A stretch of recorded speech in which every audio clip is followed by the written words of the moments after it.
오늘 우리에게 주신 하나님의 말씀 출애굽기 20장 1절로 11절까지의 말씀입니다. 생명샘가 8월 20일 금요일 말씀 여호와의 십계명 함께 읽겠습니다.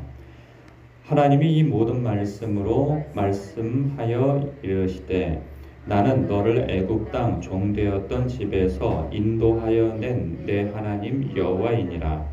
너는 나 외에는 다른 신들을 내게 두지 말라. 너를 위하여 새긴 우상을 만들지 말고 또 위로 하늘에 있는 것이나 아래로 땅에 있는 것이나 땅 아래 물속에 있는 것에 어떤 형상도 만들지 말며 그것들에게 절하지 말며 그것들을 섬기지 말라. 나 내 하나님 여호와는 질투하는 하나님인즉 나를 미워하는 자의 죄를 갚되 아버지로부터 아들에게로 3, 4代까지 이르게 하거니와 나를 사랑하고 내 계명을 지키는 자에게는 1000대까지 은혜를 베푸느니라. 너는 내 하나님 여호와의 이름을 망령되게 부르지 말라. 여호와는 그의 이름을 망령되게 부르는 자를 죄 없다 하지 아니하리라. 안식일을 기억하여 거룩하게 지키라. 엿새 동안은 힘써 내 모든 일을 행할 것이나 일곱째 날은 내 하나님 여호와의 안식일인즉 너나 내 아들이나 내 딸이나 내 남종이나 내 여종이나 내 가축이나 내 문 안에 먹는 객이라도 아무 일도 하지 말라.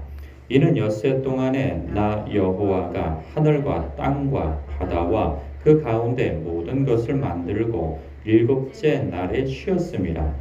그러므로 나 여호와가 안식일을 복되게 하여 그 날을 거룩하게 하였느니라. 아멘. 그 몸을 성결하게 한 후에 3일째 되던 날 드디어 하나님과 이스라엘 백성 간의 언약식이 시작되죠. 언약식의 시작은요, 하나님께서 직접 이스라엘 백성들에게 들리도록 우리가 아는 이 십계명을 들려주십니다. 이 10장에서는요, 십계명을 직접 들려주시는 장면이에요. 그런데요, 이스라엘 백성들이 이 십계명을 듣고 그 하나님을 너무 두려워한 나머지 그 모세에게 요청하게 되어집니다. 20장 한 중간 정도 가보면 이 십계명이 끝나고 그러니까 하나님께서 이 십계명에 대한 말씀을 그들에게 알려주고 나자 바로 그 직후에 이스라엘 백성들의 그 대표단이 그 모세에게 와서 이야기를 합니다. 우리가 하나님의 음성을 직접 들을 수 없습니다. 우리가 너무 두렵습니다. 이러다가 우리가 죽을지 모르니 우리에게 직접 들려주지 마시고 당신이 하나님 앞에 듣고 우리에게 알려주십시오. 이렇게 한단 말이죠. 좀 의외라는 생각이 들어요. 이해 못한 장면은 아니지만 사실 이제 그 눈에 보이는 그 앞에서 보이는 큰 이제 시내산이 있는데 그 시내산의 광경이 마치 화산이 활동하는 것처럼 막 흔들리고 우레와 구름과 뭐 이러한 막 우르렁쾅쾅 하고 그냥 막 굉장히 그 안개에 쌓인 듯한 그런 구름에 쌓인 곳에서 그러한 현상을 보고 그리고 또 그곳에서 크게 이렇게 막 나팔 소리가 나면서 하나님의 음성이 그들이 들릴 만한 음성으로 그렇게 나는 너를 애굽 땅 종되었던 집에서 하면은 여러분 어떤 생각이 들 것 같습니까? 사람마다 다를 거라는 생각이 들어요. 어떤 사람은요, 실제로 그렇죠. 어떤 사람은 이걸 영광스럽게 여기기도 하고, 그 감격에 차겠죠. 와, 하나님의 음성이 이런 거구나 라고 들으면서 우리를 그동안 인도해 주신 하나님, 우리를 보호해 주신 하나님, 우리를 백성 삼으신 하나님에 대한 감격 속에서 그 음성을 듣는 사람도 있습니다. 모세나 뭐 여호수아나 기타 뭐 아론도 그럴 테고 몇몇 사람들은 그럴 거예요. 그런데 대다수의 이스라엘 백성들은 그런 모습이 아니었어요. 그냥 두려움만 있었던 거죠. 왜 두려웠을까 싶은 생각이 듭니다. 이게 주석을 보니까 이런 얘기가 있더라고요. 모세가, 그러니까 하나님께서 명령하셨죠. 너희들은 몸을 성결하게 하라는 거였어요. 그러니까 옷을 빨고, 그리고 뭐 목욕에 대한 얘기는 없지만 목욕을 하고 옷을 빨고 하는 동안에 3일 동안 준비하라고 그럽니다. 그래서 그들은 옷을 빨았다. 그 14절에 그렇게 언급이 되어져요. 19장 14절에. 그런데 15절쯤에 보면 이런 얘기가 있어요. 너희들은 그 부부 관계를 갖지 말라는 거죠. 여자를 멀리하라는 거죠. 이 기간 동안에. 그런데 옷을 빨고 뭐 이런 것들에 대해서는 옷을 빨았더라 이런 얘기가 있는데, 그러니까 15절쯤에 보면 이런 거죠. 여인을 가까이 하지 말라 이 얘기만 있고 그 다음에 그들이 그렇게 행하였더라 하는 얘기는 없어요. 그런 거 보면 그들이 하나님 앞에 설 때 이러한 작다면 작은 것이고 크면 크다고 할 수 있는 것인데, 이렇게 하나님께서 주신 이러한 작은 명령에 순종하지 못하지 않았겠는가 이런 생각이 들어요. 그래서 여러분 그런 거 있지 않습니까? 아이들이 자기가 뭔가 잘못한 게 있으면 부모 앞에서 떳떳하게 못 써요. 자꾸 이렇게 이게 다른 데를 쳐다본다던가 뭔가 자신감이 없는 거죠.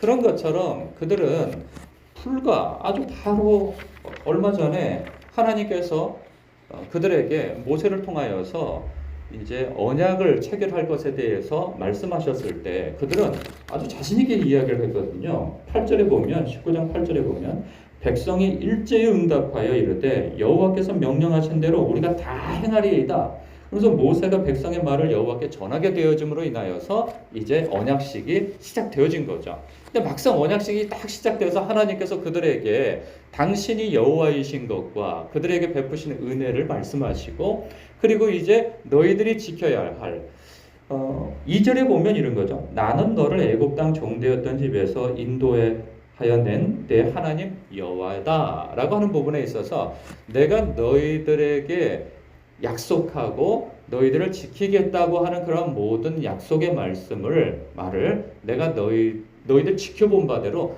다 행하였다. 내가 이렇게 한 것은 앞으로도 너희들을 이전처럼 지키고 보호하고 내 백성으로 삼아 내가 너희들의 하나님 노릇을 할 것이다 라고 하는 것에 대한 약속의 말씀인 거죠. 그리고 확신을 갖게 해주는 말씀인 거죠. 그 다음에 백성으로서 그들이 지켜야 할 그러한 계명에 대한 그러한 말씀을 해주신단 말이죠. 그런데 영광스럽게 들어야 할 하나님의 그 계명의 음성이 그들에게 두려움으로 들려온단 말이죠. 이 차이가 무엇일까 하는 거예요. 뭐 여러 가지 심리적 요인을 따져보기보다는 말씀 안에서 찾아본다면 그들이 하나님 앞에 하라고 하는 것에 대해서 하지 못한 그러한 것에 대해서 이게 뭔가 위축되음이 있는데, 거기에다가 또 어떤 계명을 주니 그것이 짐처럼 여겨지기도 하고 두려움처럼 여겨진단 말이죠. 여러분 가운데에서는 이 10계명을 다 알고 있지 않습니까? 10가지 계명을 보면은 이제 제1계명은 너는 나 외에는 다른 신들을 내게 두지 말라. 너를 또 제2계명은 4절이죠. 너를 위하여 새긴 우상을 만들지 말고 또 위로 하늘에 있는 것이나 아래로 땅에 있는 것이나 땅 아래 물속에 있는 것에 어떤 형상도 만들지 말며 그것들에게 절하지 말며 그것들을 섬기지 말라. 그리고 7절에 보면 너는 내 하나님 여호와의 이름을 망령되게 부르지 말라. 여호와는 그의 이름을 망령되게 부르는 자를 죄 없다 하지 아니하리라. 그리고 8절에 보면 이제 네 번째 계명이 주어지죠. 안식일을 기억하여 거룩하게 지키라. 그러면서 11절에 이는 엿새 동안에 나 여호와가 하늘과 땅과 바다와 그 가운데 모든 것을 만들고 일곱째 날에 쉬었습니다. 그러므로 나 여호와가 안식일을 복되게 하여 그날을 거룩하게 하였다. 그러니 너희는 안식일을 지켜라. 그리고 이제 내일 본문에서는 부모를 공경할 것과 그리고 살인하지 말 것과 간음하지 말 것과 도둑질하지 말 것과 네 이웃에 대하여 거짓 증거하지 말 것과 내 이웃의 집을 탐내지 말 것. 여러분 이 계명의 말씀을 들으면서 제가 생각할 때는 여러분들 가운데는 이것이 짐으로 여겨지거나 두려움으로 여겨지거나 그러지 않을 것입니다. 그렇죠? 그런데 이것이 짐처럼 여겨지고 그리고 거추장스럽게 들리는 사람도 있어요. 그 차이는 뭘까요? 그 차이는. 저는 그 차이는 두 가지가 있다고 생각되죠. 첫 번째는 뭐냐면 그의 삶 속에서 하나님을 경외하는 데에서 나오는 태도가 없다는 거죠. 그러니까 일상의 삶 속에서 하나님의 백성이라 하면 기본적으로 하나님 안에서 무엇은 하지 말아야 하고 무엇은 해야 한다고 하는 그러한 성령께서 기본적으로 주시는 그런 기준들이 있단 말이죠. 그런데 그런 기준에서 벗어나서 살고 있는 사람이라고 한다면 이 계명은 거추장스러운 것이 되는 거죠. 그래서 그 사람들은 말이 많습니다. 이것은 고대 시대 때 지키라고 준 것이죠. 오늘날에는 적용되는 것이 아닙니다. 뭐 이제 이런 뭐 여러 가지 핑계를 두면서 안식일은 그 당시에만 하는 것이지 오늘날 안식일의 개념은 없어졌습니다. 그러니 주일은 주일이고 안식일은 안식일입니다. 뭐 이렇게 해서 구분을 지어가지고 오늘날 주일은 뭐 좀 더 자유롭게 지며 뭐 이제 여러 가지 이야기를 두죠. 그러나 사실 그 정신은 하나입니다. 지키는 날은 다를 수 있어요. 왜냐하면은 안식일 같은 경우에는 우리가 다 알다시피 이 구약시대 때 안식일은 토요일로 유대인들이 지켰어요. 그러나 예수님이 오신 새 언약 되신 예수님께서 오셔서 이제 그분이 부활을 하심으로 말미암아 하나님의 아들이 되어지신 그런 명백한 증거를 주시고 그날 우리가 생명을 얻게 되어진 날이기 때문에 그날을 기념하여서 안식일의 개념으로서 하나님께 예배를 드리게 되어진 거죠. 그렇기 때문에 안식일에 대해서 하나님께서 요구하신 바를 우리가 사실 지키는 것이 맞습니다. 못 지키는 것이 죄송한 것이지 우리가 지킬 수 없다고 해서 우리 수준에 맞춰서 낮춰가지고 안식일을 지키고 싶으면 지키고 말고 싶으면 말고 하는 그런 고무줄처럼 늘렸다 느렸다 뭐 이렇게 할 수는 없는 것이죠.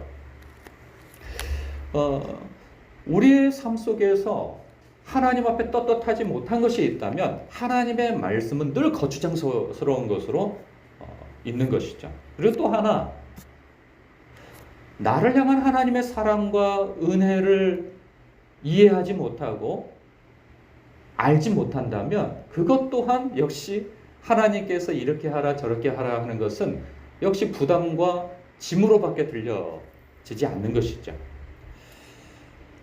여러분 그렇지 않겠습니까? 사람이 지금도 보면 그 아프가니스탄에서 그러지 않습니까?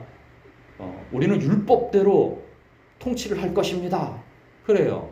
이미 아프가니스탄 사람들은 그 자유민주주의의 어느 정도의 맛을 본 사람들인데 그들이 이제 완전히 정부를 장악하고 아프가니스탄을 완전히 장악을 하고 난 이후에 그들은 우리가 어쨌든 싸워서 이겨가지고 쟁취를 했으니 우리 식대로 통치를 하겠다. 우리는 율법대로 그래서 모든 법도 율법 학자에 따라서 하겠다 하니 사람들이 그것이 자발적으로 따라지겠느냐 말이죠. 윽박질러서 총으로 위협을 하여서 이렇게 지키라고 하는 것이 지켜지겠느냐 말이죠. 다 두려움인 것이죠.